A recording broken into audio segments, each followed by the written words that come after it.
Welcome to Not Milk Never Milk. Subscribe if you're lactose intolerant. In this video, I will show you how to cook rock crab. First, let's talk about preparation. When choosing your crabs, always look for ones that are lively and have intact shells, ensuring freshness.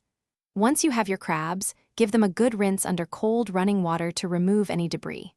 Then, you'll want to remove the triangular apron on their underside and discard the feathery, gray gills, as these parts are not typically eaten. This initial cleaning step is crucial for a delicious meal. Now let's get to cooking. You have two excellent options, boiling or steaming. For boiling, bring a large pot of heavily salted water to a rolling boil. Carefully add your cleaned crabs and cook for about 15 to 20 minutes, depending on their size, until they turn a vibrant orange.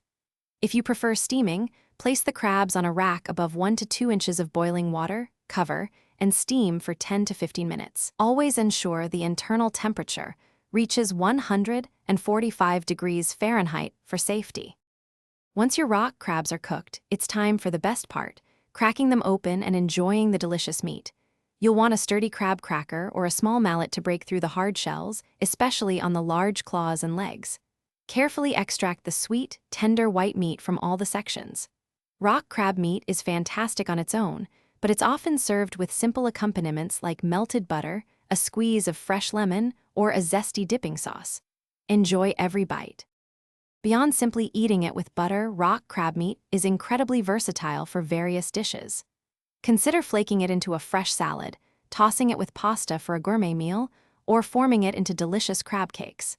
You could also create a luxurious, creamy crab bisque or a savory crab dip perfect for entertaining.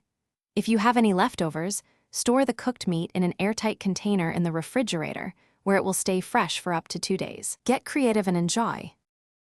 Thanks for watching. If this was helpful, leave a like and consider subscribing. See you next time.